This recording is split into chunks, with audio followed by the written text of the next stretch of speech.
अस्सलाम वालेकुम, मेरा नाम है अब्दुर्रहमान। आज का हमारा क्लास है characteristics of meristematic tissue. Meristematic tissue की कैरेक्टरिस्टिक्स क्या क्या हो सकते हैं, अगर कहीं पर मेरिस्टेमेटिक टिश्यू मौजूद हैं तो क्या ऐसे प्रोटोकॉल हमारे साथ मौजूद हैं जिसको हम इस्तेमाल करते हुए इसको हम इजीली पहचान सकेंगे। तो आज बात करते हैं कि अगर कहीं पर मेरिस्टेमेटिक सेल है तो उसको हम पहचानेंगे कैसे, उसको हम कैसे दरियाफ्त करेंगे कि वो कौन कौन से खसूसियात की हामिल हो सकती हैं। तो सबसे पहले बात उसके अंदर कि कंपोज ऑफ इमेच्योर सेल्स, यानी जो मेरिस्टेमेटिक सेल्स होंगे तो वो क्या होगा, वो इमेच्योर सेल होगा, इमेच्योर सेल, ठीक है। यानी और ये जो इमेच्योर सेल्स होंगे ये हालत डिवीजन में होगा, यानी उसके जरिए से सेल की डिवीजन क्या होगी, बरकरार रहेगी। नो इंटरसेलुलर स्पेस, यानी सेल के अंदर कोई इंटरसेलुलर स्पेस नहीं होगा। लेट्स से ये हमारे साथ एक सेल है, ये दूसरा, तीसरा और सो ऑन, इसी तरह कंपैक्ट सेल होंगे, नो इंटरसेलुलर स्पेस उसके अंदर मौजूद होगा।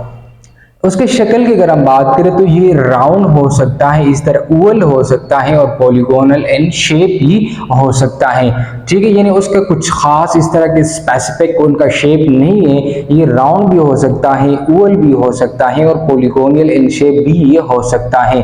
अब ये जो सेल है ये लिविंग सेल्स है, यानी मेरिस्टेमेटिक सेल्स क्या है, ये हमेशा के लिए लिविंग होंगे। और दूसरी बात ये है कि ये इमेच्योर सेल होंगे। उसकी अगर हम वॉल की बात करें तो इसका जो वॉल होता है वो थिन वॉल होता है, यानी बहुत पतला वॉल उसके अंदर मौजूद होता है। उसके इर्द गिर्द जो मेम्ब्रेन ने उसको लपेटा होता है तो वो थिन वॉल होता है। एबंडेंट साइटोप्लाज्म, उसके अंदर साइटोप्लाज्म जो है वो बड़ा एबंडेंटली वो मौजूद होता है, ये उसका न्यूक्लियाई है। तो उसके अंदर जो साइटोप्लाज्म होता है वो एबंडेंटली मौजूद होता है और इसके अंदर एक न्यूक्लियाई हो सकता है या एक से ज्यादा भी न्यूक्लियाई उसके अंदर हो सकता है। छठी जो बात है, don't develop into adult cell, यानी ये जो मेरिस्टेमेटिक सेल्स होते हैं ये कभी भी एडल्ट सेल में कन्वर्ट नहीं होते और ये हमेशा हमेशा के लिए इमेच्योर सेल्स होते हैं, अनस्पेशलाइज्ड सेल होते हैं और कभी भी ये उसके ऊपर वो बुढ़ापा नहीं आता।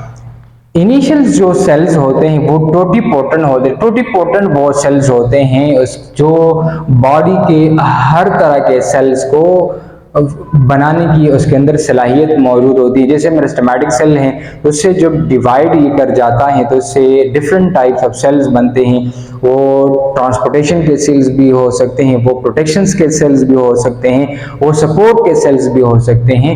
तो ये उसके अंदर ये एबिलिटी मौजूद होती है कि वो प्लांट के तमाम बॉडी के सेल्स को बना सकता है।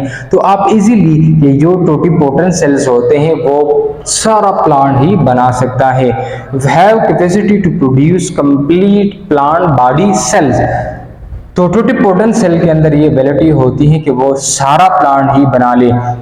छठा उनका करेक्टर ये भी हो सकता है कि जो मैच्योर प्लांट हो तो वो ये रिस्ट्रिक्ट कर जाते हैं ये जो मेरिस्टेमेटिक सेल से स्पेसिफिक रीजन तक, जैसे रूट एपेक्स हैं, शूट एपेक्स हैं और साथ में लीफ एपेक्स हैं, ठीक है। इनिशियली जो प्लांट बॉडी होती है तो वो सारा प्लांट बॉडी जो है वो डिवीजन की एबिलिटी रखती है, लेकिन जो ही प्लांट की बढ़ोतरी वो होती है तो ये जो बढ़ोतरी और डिवीजन की एबिलिटी है ये रिस्ट्रिक्ट कर जाते हैं स्पेशलाइज्ड रीजन तक, जिसको कहते हैं मेरिस्टेमेटिक रीजन। और मेरिस्टेमेटिक रीजन में मौजूद होते हैं मेरिस्टेमेटिक सेल जो कि डिवीजन होने की एबिलिटी वो रखते हैं और उसके जरिए से बढ़ोतरी होती है, प्राइमरी और सेकेंडरी ग्रोथ एड होती है प्लांट्स में। तो ये था आज का हमारा क्लास। कोई सवाल, कोई कंफ्यूजन हो तो आप कमेंट बॉक्स में पूछ सकते हैं।